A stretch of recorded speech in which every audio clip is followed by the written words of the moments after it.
Assalamualaikum warahmatullahi taala wabarakatuh. Alhamdulillah wa syukurillah wassalatu wassalamu ala Rasulillah Muhammad ibn Abdullah wa ala alihi washabihi wa mawalah.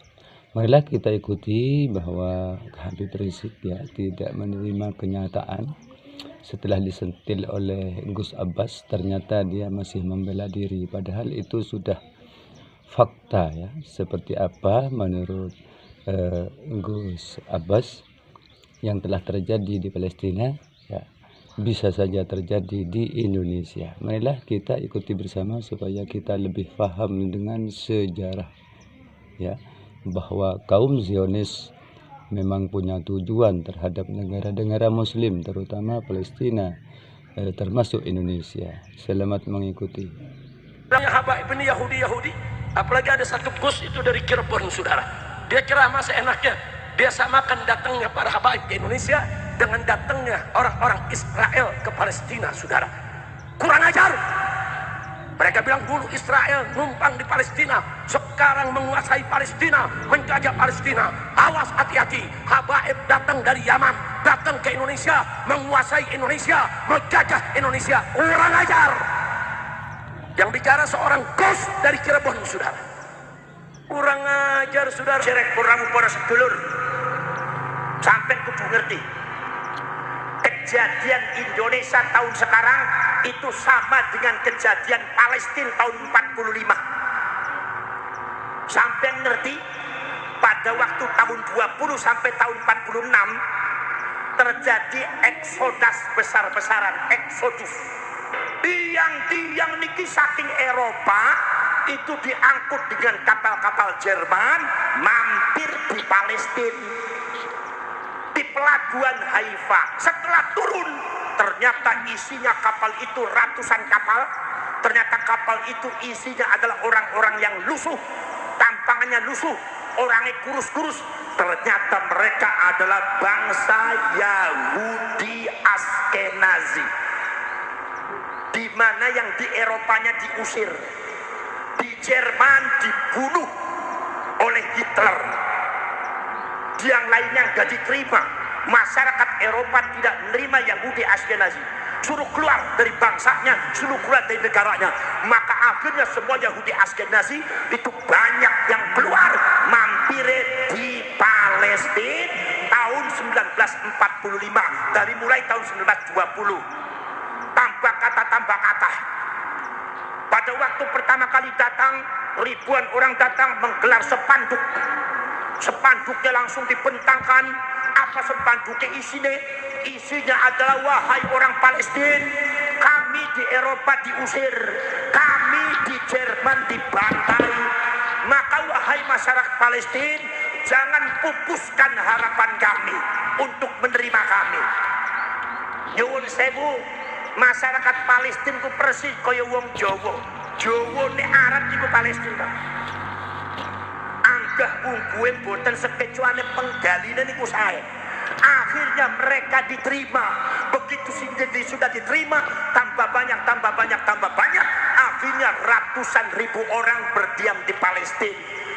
Masyarakat Eropa sudah mengingatkan, wahai masyarakat Palestina, kami mengusir mereka bukan tanpa alasan, kami mengusir mereka bukan sembarangan, tapi kami mengusir mereka dengan alasan yang kuat. Apa alasannya? Karena mereka itu adalah kumpulan dari orang-orang yang tidak benar, kumpulan daripada pembegal dan perampok negara. Di sana di negara kami berusaha untuk mendominasi, melecehkan suku-suku yang lain, meninggikan sukunya sendiri, menginjak daripada tokoh-tokoh kami, bahkan membelokkan sejarah-sejarah yang ada di Eropa, termasuk juga memalsukan situs-situs yang ada di Eropa, bahkan akhirnya menginjak-injak dan menanamkan doktrin-doktrin yang tidak benar di kalangan masyarakat Eropa. Wahai masyarakat Palestina, kata orang Eropa, Anda menerima tamu yang salah.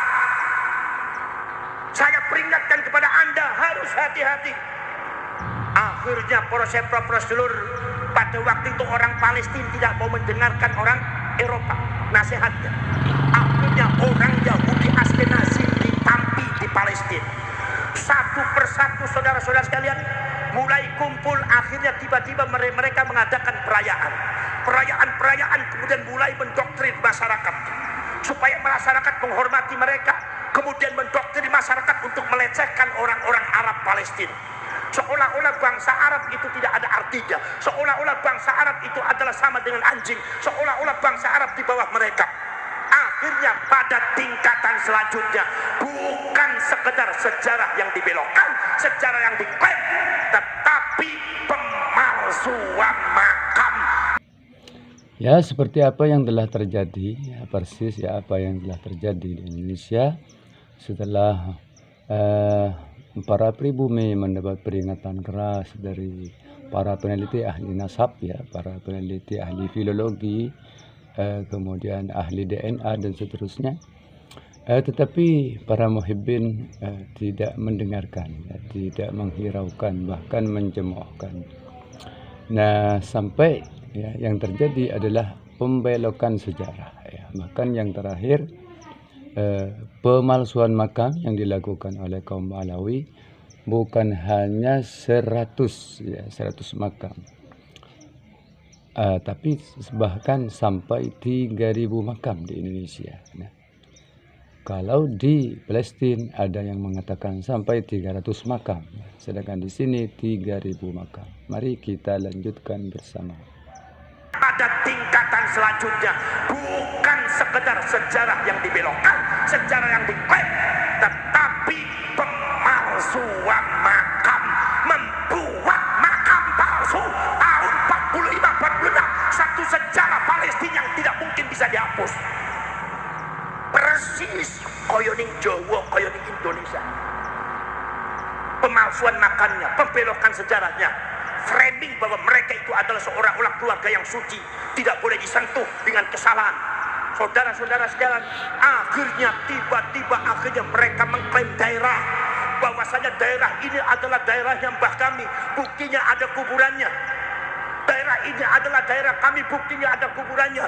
Yang menciptakan daerah ini adalah daerah mbah kami, ini kuburannya ada. Ini bukan milik orang Arab Palestina, tapi milik keluarga kami.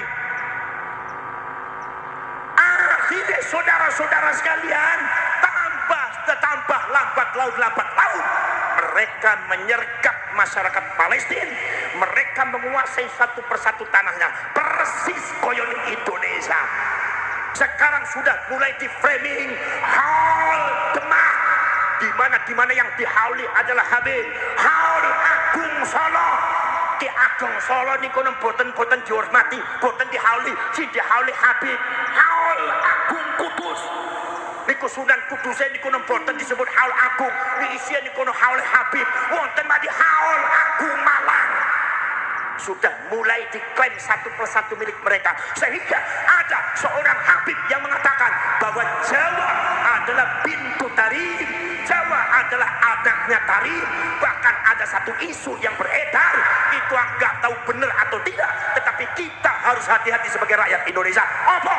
Mereka bergabung dengan HTI, ingin menguasai Indonesia atas nama Khilafah Islamiyah, tetapi sebetulnya para habaib dan para ba'alwi yang mereka tuju bukan Khilafah Islamiyah, tapi negara Indonesia Tarim. Yaitu negara Tarim Indonesia.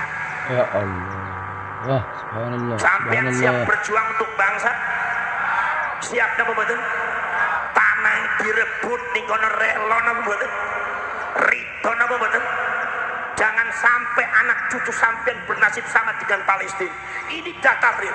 Para serek para sedulur sedemawon. Itu saudara-saudara sekalian. Maka dari itu para serek para sedulur sedemawon, akhirnya kemudian dalam rangka melumpuhkan masyarakat Palestina, melumpuhkan ekonomi politik dan pos-pos strategis yang ada di Palestina, maka orang Zionis, orang Yahudi Askenazi mencari seseorang yang agamanya Islam, yang pinter moco kitab, sing pinter Al-Quran, apal Quran, agamanya Islam, tapi genetika bangsa Yahudi Askenazi. Carinya di mana? Nyarinya yo di Yaman, Hadramaut. Sebab Hadramaut itu tempatnya orang Yahudi. Makanya zamannya Rasulullah, Hadramaut itu masih belum termasuk Yaman. zamannya Rasulullah, Hadramaut dan Tarim, daerahnya Habib, itu masih belum termasuk Yaman. Hadramaut dengan Tarim dimasukkan ke Yaman, itu abad ke-19. Jadi kalau Kanjeng Nabi dongeng, muga-muga Gusti Allah barau ke Yaman, artinya bukan Hadramaut. Karena zamannya Rasulullah Hadramaut dan Tarim bukan Yaman. Jadi ke Habib aja dalil kayak gue, ora bener ya. Paham? Dan diapusi terus ya. Begini apa badan? Para syarif para sedulur saya pawon niku akhirnya diambillah orang yang namanya Syekh Fadil Abdullah. Syekh Fadil Abdullah itu orang Yaman, genetika Yahudi, apal Quran, uangnya pinter, alim hatinya pinter, didatangkan oleh orang Zionis, agama Islam tapi fanatisme Zionisnya, fanatisme daripada Yahudinya lebih hebat daripada agamanya. Begitu didatangkan di Palestina, sedikit-sedikit itu namanya Syekh Fadil Abdullah mempengaruhi masyarakat. Ngajar di masjid-masjid, ngajar tafsir, ngajar hadis, ngajar kitab-kitab. Begitu akhirnya muridnya tambah banyak sampai ribuan orang. Itu Syekh Fadil sampai disebut oleh orang-orang Palestina sebagai waliullah, kekasih Allah. Ketika melihat ke atas kelihatan ars dan kelihatan loh mahfud, framing yang luar biasa sudah mulai dimainkan oleh orang Yahudi. Padahal dia itu Syekh Fadil Abdullah adalah mata-mata Zionis. Masya Allah, wirid zikirnya luar biasa, mengadakan istighosah untuk keselamatan Palestina, luar biasa. Itu Syekh Fadil Abdullah, muridnya ribuan, muhibbinnya ribuan, hafal Quran sampai terakhir diangkat menjadi imam besar Masjidil Aqsa. Ngajinya teng Masjidil Aqsa, muridnya ribuan, disebutnya waliullah. Orang Palestina gak sadar kalau dia itu adalah mata-mata Zionis, mata-mata Yahudi Askenazi. Dan setelah generasi dan anak cucunya terjadi tragis seperti ini, orang yang paling bertanggung jawab dan orang yang paling berjasa di dalam menyengsarakan orang Palestina adalah Syekh Fadil Abdullah. Ini paling bahaya. Saudara-saudara sekalian, Syekh Fadil Abdullah menjadi mata-mata Yahudi Askenazi di Palestina lebih daripada 42 tahun tidak ketahuan. Dari tahun 46 sampai tahun 84. Begitu ada intrik dicurigai. Di antaranya adalah para intelijen Mesir mencurigai. Begitu mencurigai, Syekh Fadil Abdullah langsung tutup semuanya. Menutup diri. Dia langsung mengadakan pendekatan di kalangan militer, di kalangan kepolisian, sampai diangkat menjadi penasehat khusus militer dan kepolisian yang ada di Palestina dan ada di Mesir. Ini cerita mereka. Akhirnya mereka tidak tahu lagi siapa itu Syekh Fadil. Itu hebatnya Syekh Fadil Abdullah. Bagaimana mengkamuflasekan dirinya sebagai pejuang. Di saat ceramah dia bicara Palestina, nasionalisme Palestina. Mari kita mujahidin fisabilillah, kita dukung, kita usir orang Yahudi. Mari kita bela, kita doakan kepada para mujahidin yang ada di Palestina supaya orang Yahudi diusir oleh Allah. Kalau bicara nasionalismenya setinggi langit, orang Palestina semua buta, dari barat sampai timur, dari utara sampai selatan, buta menganggap bahwasanya Syekh Fadil Abdullah adalah simbol daripada perjuangan rakyat Palestina. Ternyata beliau itu adalah orang yang paling berjasa menyengsarakan rakyat Palestina.